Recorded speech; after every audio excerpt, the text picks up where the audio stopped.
Okay, we are starting the Recurve Junior Men 124 elimination. Juan Carlos Holgado from World Archery commenting, and with Bruce Kuhl from NFAA, our president, the man who brought this competition here in Yankton, the big boss, we will have to say. The big boss.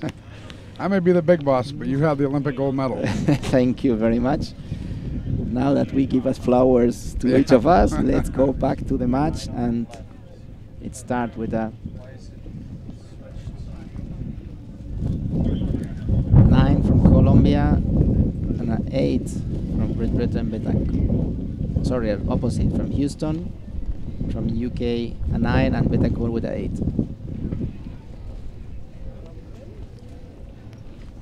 Colombia's archery program has come on very strong in the recent years, hasn't it?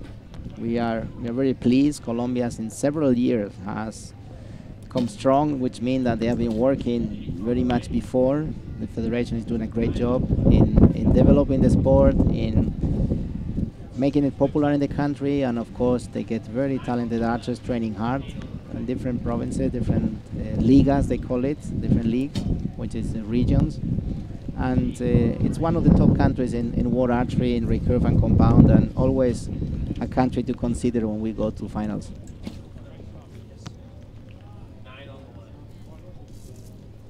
Okay, you can see here the intermediate result. Patrick with a 27 against Daniel from Colombia with 24. It seems that Patrick got the first set, leading 2 set points to 0. We can see the work with the coaches, more interaction than in the previous match. It's clear the archers look for the coach, they try to exchange information, take out the anxiety. But what is the, the age groups we have here again? How important is the coaching through the ages? Does it get to be more necessary for the younger, or is the maturity level of the athletes much different? Excellent question. Never thought about that. I mean, let's say the age is 18, 19, 20 is for the juniors, which is the age we are watching. The teenagers, which means, teenagers have the tendency, like we all did, that at this age we think we know everything. Yeah. So maybe the coach, but I would say I don't see a big difference with the seniors and the adults interacting with the coach and the juniors doing it. The 15-year-olds would be the ones that I would think would take a little more supervision. Totally right. That's a big thing when you get a 15-year-old boy or girl traveling all the way across the world. Not only for their discipline and their archery experience and the guidance they need, but travel. Look at the issues. We travel a lot ourselves, and every time we travel, there's delays and there's all sorts of issues. That's got to be a big part of this. It's not like they can walk across the street every day and come to the same venue. They're all over the world, and that traveling's got to be very, very big toll on them, and knowing what to do and how to do it, what to eat. Very important, isn't it? Yeah, totally right. It's at this age, it's a great experience first, and it's a part of the education on the sport. When you travel around the world, you learn other cultures, you learn other habits, you learn other ways of living or what they have that you don't have in your country. So when we could see some of the interviews that some of the archers here did in the local newspaper and the national newspaper, you could see that the cultural thing is the first thing that impressed when kids from Saudi Arabia, from Iraq, or from China come to United States and come to Yankton and see people and interact and feel welcome. It's, I think, the first thing for the sport when you have young people, young kids, young athletes traveling around the world. It's an educational process, and coaches are there to put this in balance, to take it as a positive experience. Second part you mentioned, yes, of course, as you are cadet, which is 15, 16, 17 years old, the role of the coach is more educator and is more directing. When they are 18, 19, 20, they already are adults in the sport point of view. So probably the interaction is a bit more in the competition level and less educational level. But it's clear that there's an interaction with the coaches and the team managers and the officials coming with the team Imagine China that's struggling 2 days to reach here. They have some flight canceled, some luggage lost, and being 15 years old, training all the year to come here and having your luggage lost and be stuck in an airport, Chicago, waiting for the next flight, never knowing when it happened. It's a tough experience. And it's probably as much stress on the coach too. The kids, I'm sure they're playing their video game and watching TV and getting ready, and I'm sure the coach is the one that's, the coaches on those age of kids are almost another parent. Yeah, totally right. You have a huge responsibility when you travel with 20, 25 kids, underage most of them, and you have to solve issues. But so far, we know our members, our federation, have very competitive officials traveling. The organizers, you guys, help a lot when they contact you and saying, we have stuck in this airport, this happened. You have given great support with helping with people on site and from here. And then World Archery, of course, also take care to try to find solutions fast to make them happen and bring them here and bring the bows here, because very often they arrive with the luggage but not with the bow, and they prefer to have the bow and not the luggage, not the clothes. They're happy to shoot in jeans, but they need the bow. So this is one of the reasons that more and more teams decide to travel with one more day in advance, just in case something happens. In like this, that the luggage get lost, that have time enough to bring it. Normally a bow case or luggage lost, it take 2 days, a day and a half, 2 days to reach the destination after the owner of the luggage arrives. And that brings up a really interesting point. When these athletes are traveling, the equipment that they use, they don't all use the same equipment. Everybody has their own, don't they? It's very individual, you're right. The finger tap of the releaser in compound archers, the bow, the arrow length. Some of the archers here didn't manage to get the equipment on time, and they bought equipment here. They got some equipment landed from other teammates or from other countries and set up the bow, but of course it's not the same. You have the bow, you have the arrow, but it's not your bow, it's not your arrows, and you need some time to get used to it. So what the intention to do this is just to pass the qualification and then hope that the bow arrive for elimination when you start making the final and the important parts of the competition. So we go back to our match of Patrick Huston from Great Britain against Betancur from Colombia. Patrick leading 2-0, good start of both of them. This is the 124 elimination in the junior recurve men. Manage the wind well because it's very center. Can see that the wind struggle with Daniel a little bit. He stopped the shots, hoping that in the next one it will be a little less wind or he's more prepared. They have 120 seconds to shoot the 3 arrows. As we mentioned the first match, seems quite a lot of time when the wind is not here or it's a good day, but with windy days sometimes it's a bit tight. Shoot a 7 on the left, very much affected by the wind, and the clocks, the timer on the field indicate there's 42 seconds to go.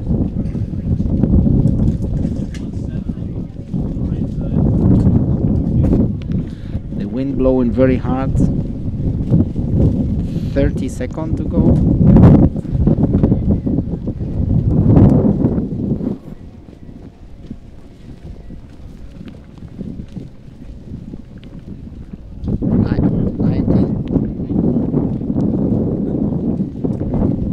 We could see the view of the field with the clock. Very solid shot, an 8. And a 10, wow. With 5 seconds to go, he made a 10, an X, in fact. So Betancur with the last arrow got 1 point the lead in the score, so he came back in the game. It's a set point is 2-2. It seems we will have another tight match. Yes, it looks like it.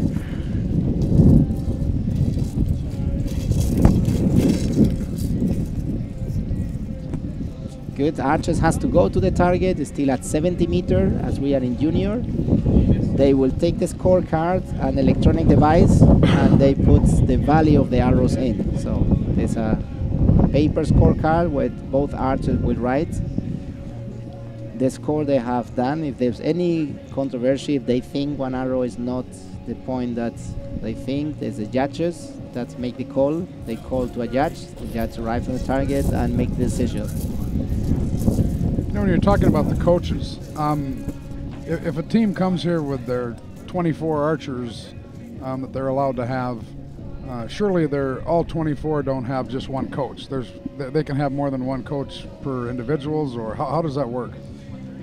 They have a maximum of 4 coaches allowed in the field of play, but they can bring more. Of course, each archer don't bring the individual or personal coach, and we have different situations. We have situations that the national team have all the archers trained in the same national center with a national coach.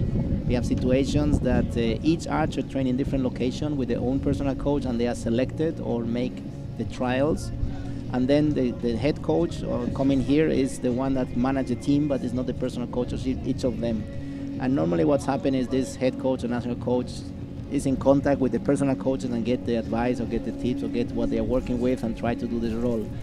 But it's not possible to have all the individual coaches coming here, and if not, the field will be crowded with 450 archers, 450 coaches. Right. So that's a little bit the situation we have. Some archers are lucky that the national coach or the coach coming here is the one that trained them personally, but some others cannot, and then sometimes the coach make the effort to come as public, a spectator, and be around, or he work coordination with the head coach of the national team.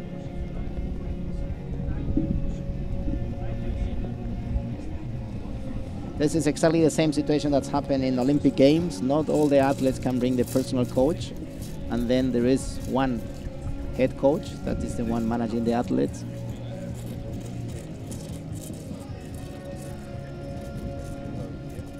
Good. We are 2 sets already. We are 2-2 in our match in the 124 finals. Recurve Junior Men with Huston from GBR against Betancur from Colombia. 2 countries that have very good recurve archers. A federation who is working very much with the junior and the youth. You know, when you're talking about the coaches, and once again, you'd mentioned, we've talked about the fact that you were an Olympian back a few years ago. What about the physical aspect? You know, we talked about there's much mental and there's physical. What about when we're saying an athlete? I mean, an athlete always implies physical fitness. Archery has a physical demand, obviously, but has that changed in the last 20 years? I mean, have we advanced a little bit with what we've learned about the body and how the body works in tune with the piece of equipment? In my time, 25 years ago, I remember in Spain I was the first one doing physical training for archery, and I was considered a little bit a crazy guy. don't get too strong, if not you cannot be online. That was a bit, you cannot put your elbow online. That's what I'm talking. Oh wow, there's a 10. Yes, your biceps will be too big. So that was the concept. It's like an archery is about form and not about physical condition. This has changed dramatically nowadays. And no one can consider, even in compound archer that looks like less physical, that you can be in the top level without making a proper physical condition or taking care of your body. And at the end, we are using our body as the machine to shoot. And to keep that form consistent and to be consistent, especially with tough situations like today or hot, or when you are nervous, it's important to have a good physical condition. The wind is struggling, as we can hear and we can see.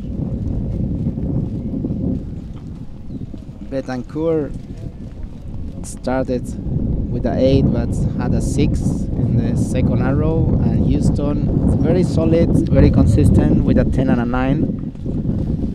Both archers are right now waiting to see when the wind is not giving them too much trouble.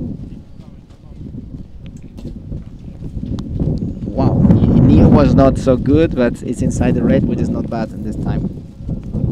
7. Finish his 3 out of 26.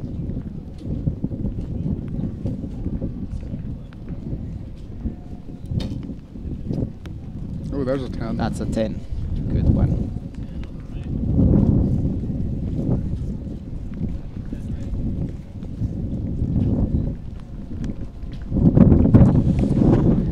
Good. So Huston took a lead with this 26 point in the third set against 24 from Daniel.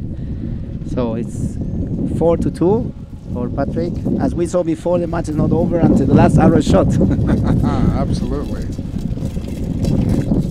So we can have 3 situations. Next one, that Huston get the set and then win 6-2, or Betancur win the set and go to 4-4, or both ties in the score and we go to 5-3. So let's see what's going to happen. Right now they're going to score. We have a beautiful view of all the field. Yeah, that's a great view, isn't it? We were struggling to keep the field good. When I came here first time, the grass was not so beautiful. So it has been a lot of work to make it look and welcome all the archers with a beautiful golf grass, more or less. How much care you have a groundman, you have to water it at night, you have to be very careful. How much work is happening? It's a lot of work. This grounds that we're on is a very sandy soil. History where we're sitting was actually part of the Missouri River. Wow. The Missouri River is one of the big rivers in the United States that goes all the way from Canada all the way to the Gulf of Mexico in New Orleans. And the river years ago would freeze and there would be ice jams and the courses would change, and a complete dam system was put into to make the river more navigable, and that has all receded, but for years there's been sandy soil under here, and sand is very good for some things, and it actually works great for this, but the water goes down quickly.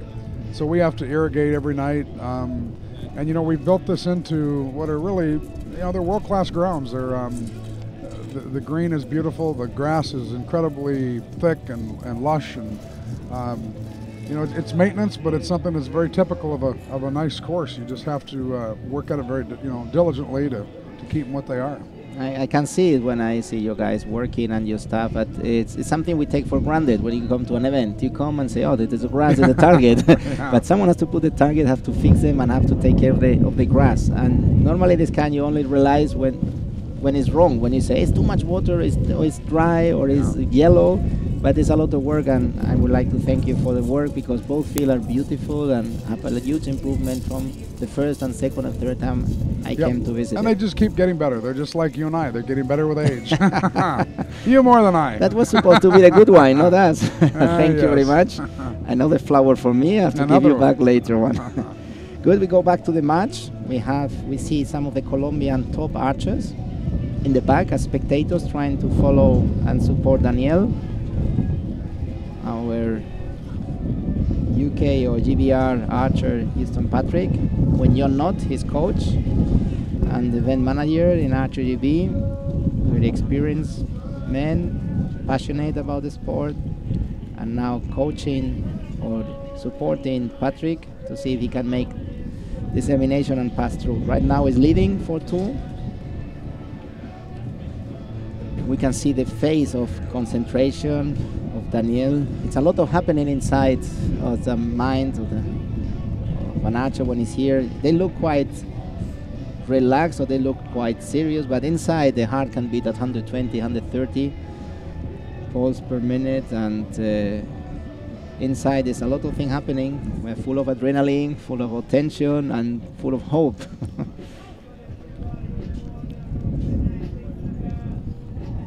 And as we mentioned in the first match, as it's going slow, it's a lot of time to think.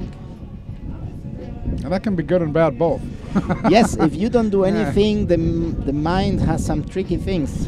Protect itself and start to find many excuses before even you start shooting. But if you know how to use this time, you can put in your favor. And it's interesting is the matches in archery is one archer against another, but the biggest challenge is yourself. You have to shoot and do your best yourself.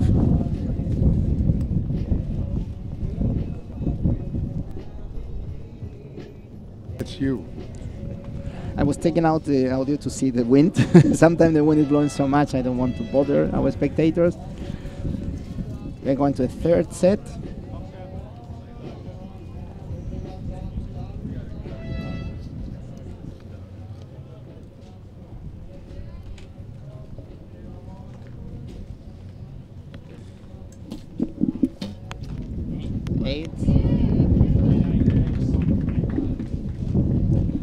With Betancur start with a perfect X-center shot.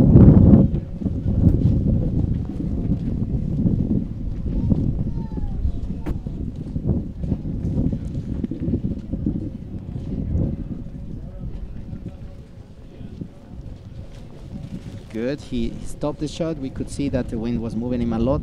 And it's a matter of seconds. Very often you want to stop and the clicker sound, you shoot and it's a bad shot, Bruce. And it's so frustrating because you say, I should have stopped. But it's a matter of just little short instant moment that you have to make the decision. So what goes through your mind as an Olympic archer? What goes through your mind from the time you're set at full draw to the time that your clicker goes off? And that so many things, and that's one of the challenge we have when you start thinking step by step what you do, and you want to feel perfect in each step.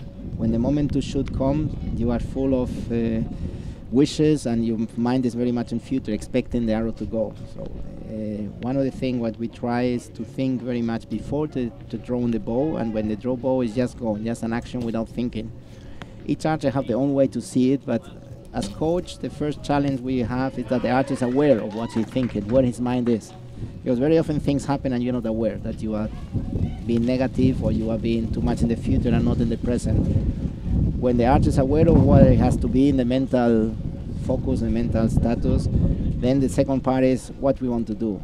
Some archers want to go focusing step by step what they do, how I feel the bow arm, how I feel the string, how I rise the bow, how I draw it, how I feel in the face, and go step by step feeling if it's okay, like a checking point. Right. And when they're okay, say, okay, now what you draw. What used to happen in this is as soon as you are, I'm okay, now I have to draw, you start to get fear. You say, now it's like, this is the moment of truth. And you say, and if it's not in, and if it's not in the center, and if it, and this happens so fast that it's very difficult to control. So the other way is to say, okay, I think before I program what I want to do, I just think in the preparation, I look the target, I'm waiting, the setup ready, and I go through the different steps, up, down, I draw, I come the position, I expand, I shoot strong. You say, okay, now let's go, and you do it without thinking. You do it. Yeah. Going in action, feeling just what you want to do. I like to say like Nike, just do it. Yeah, just do it. They don't pay me for that, but just do it. And really, it's a lot about positive thinking. Well, which is so true with all sports. If you think negative things will happen. Yeah. I like this positive thinking because when I ask archers or people what is positive thinking, they get like, yes, think positive. Yeah, but what it is really? Yeah, what is it? Define it. And let's say positive thinking for me is you focus what you can control, you focus in something now in the present, and you focus in action. Because very often we are focusing in no action. Don't aim too much, don't push too much. And this is a negative way of thinking, it's a negative order. So it's instead of focusing not aim too much, should be aim easier, or don't push too much, say go stronger. So and something you say and an action, something that is in the present and something you can control. If you cannot control, don't think about it. And for me, this is a positive thinking. Negative, of course, is very much focus what can happen and what's happened if I miss. Or I have to focus in what the other archer is doing. If the other make a 10, I have to make a 10. That's very difficult. You are not controlling what the other archer is doing. But let's say in the mental part is a lot of things to still learn in archery. We are a little baby compared to other sports that have researched much more. And I would say based on what I've seen, golf is the sport that is very, very much similar in the mental aspect to archery. Yeah, very definitely. Good. It seems that Daniel came back with this strong 10 he did. And we're tied right now at yes. 4 set points each, correct? Yes. Correct. He did a really strong start and managed later with an 8 and a 9. So 27 with his win is a good score. And we are in the same situation as the first match, 4-4. No one wants to give it up. And of course, the talent of these archers, how good they shoot, plus the wind is making it quite interesting.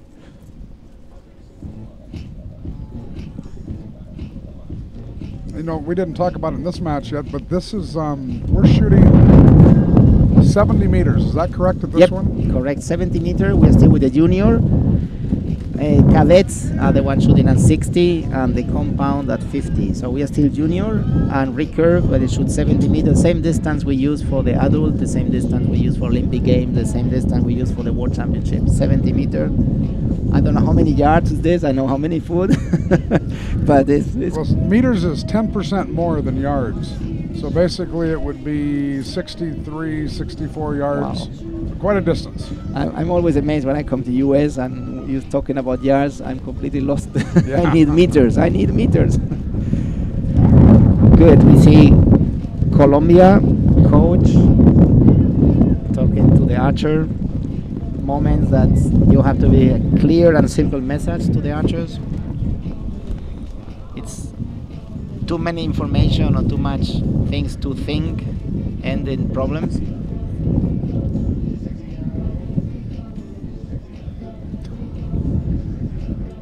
You know, something that's, I think, of real interest, obviously to the non-archers out there, the arrows that are shot. You shoot the same type of arrow in '92 that they're shooting today? It's yes, yes. In maybe fact, too technical of a question. No. It's a very good. Arrow is individual. They have several companies who produce arrows. Right now, the leading company is Easton, is your sponsor. That's the baseball bat company. Correct. And the javelins and arrows and everything, projectiles, yeah. Correct. Oh, look at that. There's a dead center 10. Wow. But the arrow, just to the novice, it's made of carbon and aluminum and combinations. Excellent. Yes, it's in the 90s they developed a combination with, let's say before it was long time ago woods, then it came bamboo and all this natural material, and then Easton developed a way to have arrows made by aluminum. And that's for many to years, aluminum in right English, yes, not in the Span English, aluminum. Thank you very much. And after that, there was some combination of other materials with fiber glass. And in the 90s, they developed a way to combine aluminum body with carbon around, and this is a composite arrows, which in 1992, answering your question, yes, I use the AC arrows. Nowadays they still exist, but in 96 Easton came with the X10 arrows, very thin, a bit more heavy, good for wind, and that still existing. So we still have the same arrows that came in 1996, and it has been so well developed that it's still in the market. We come back to the match. Yeah, it looks like we have a winner here, huh? Yes, I think that Daniel with this one give a nice present to Patrick, who for sure appreciate it. But having said that, Patrick make a fantastic 10.98 with this wind. It's a very good end. Wow, the wind is blowing quite hard. And yes, Patrick won the match. He's passing through to the 116 elimination. And Daniel has finished his individual competition by being eliminated by 4-6.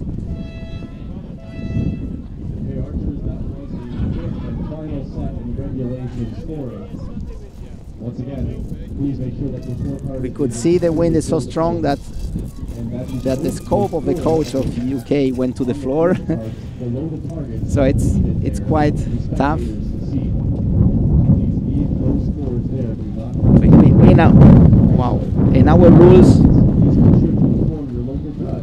rules we keep shooting even if it's windy. Oh yes. We keep shooting if it's rainy, unless we don't see the target. That's the limit.